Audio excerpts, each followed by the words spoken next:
it's unconditioned, you could also say then it doesn't exist. Right. Exactly. If by existing you mean perceiving, perceivable, perceivable in any sense. Right. So there's something that exists when all perception stops. Or can that thing be called either being or non-being? Total being, fullness, or the total emptiness of all things. It probably can be considered either. Well, it would have to be both and neither. Right, that's correct. I'm glad you said that. Both and neither at the same time. Because you really will have turned language inside out at that point. You'll be getting into the core structure of the mind where language itself is birthed. Wherever that is, whether it's in the mind or out of the mind, whether it's in the atmosphere of the world or whether it's in the human subjectivity, wherever that is.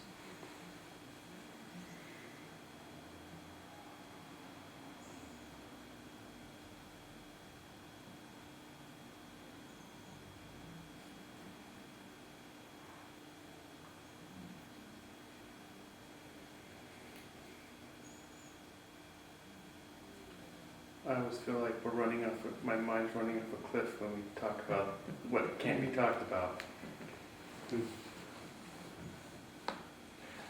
Yeah, it blows my mind.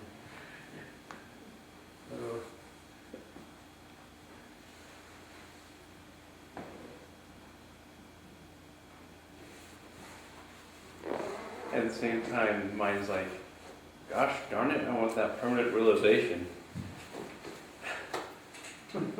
You're not listening. I am listening. It's just, the mind is still, I think when you talk in these terms, what it does is paralyze the mind, because the mind, it frustrates, it's just, it's an immovable object, meaning an irresistible force or something. It's interesting you use the word paralyze. If you read the Meno, Plato's dialogue, the Meno, Socrates, the character, is accused of being a torpedo fish who stings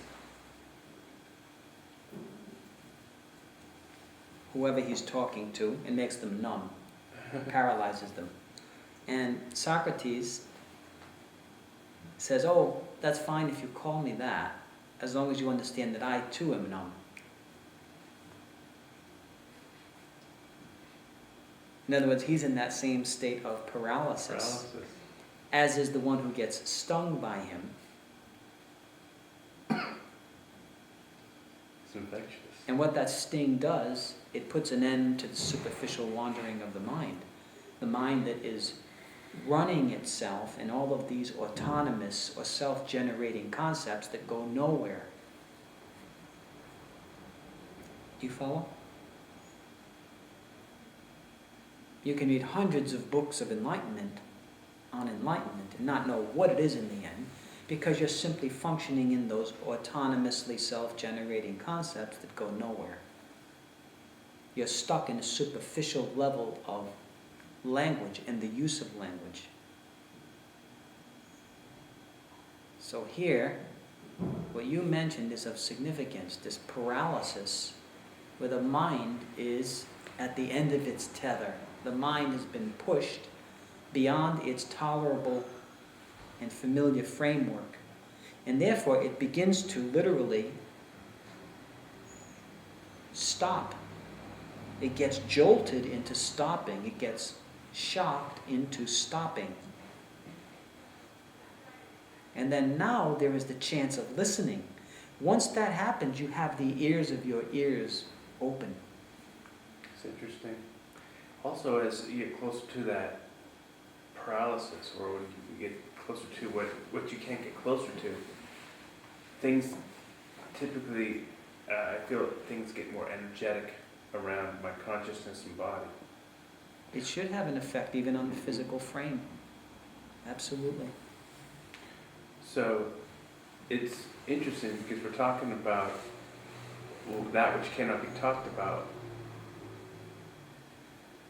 using to the best of our ability, we know that that which cannot be talked about impacts us physically, in the physical. It only cannot be talked about. You may be able to talk in it, or it may be able to talk in you as you, if you are informed about it, if you are aligned in it, or if it has awoken.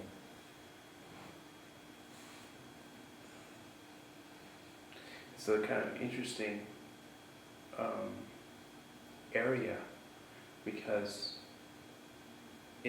that is kind of the merging of samsara and nirvana in a sense. It's the unqualified taking on a quality through you. Correct.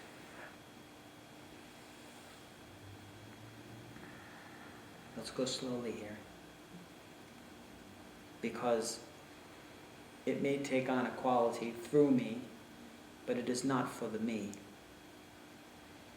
It does not get hung up on what we call self-identity, or any of the attributes of self-identity.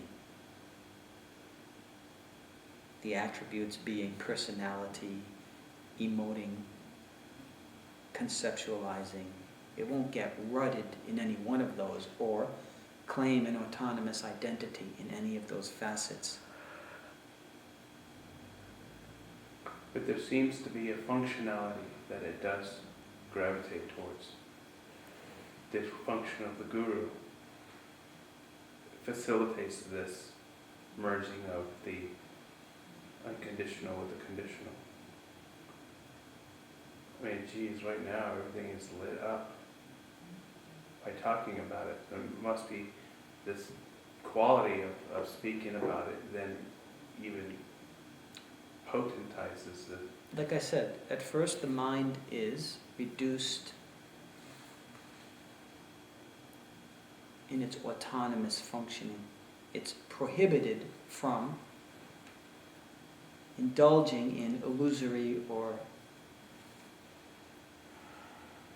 delusory concepts, the concepts which are usually gripping a human mind. Everybody goes around thinking that they know, assuming that they know. They know what the world is, they know who they are, they know who you are and other people. And yet none of that is obviously true. But it takes a special kind of effect in consciousness to stun the mind out of that self-hypnotizing activity. And then it's a question of simply aligning your mind with a mind that has fully dissolved in the a priori being.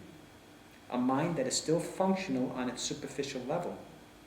There's the way in which samsara and nirvana, or relativity and absoluteness, are married. Only because of that it births itself in a human mind that is in an apparent body, apparently still functioning.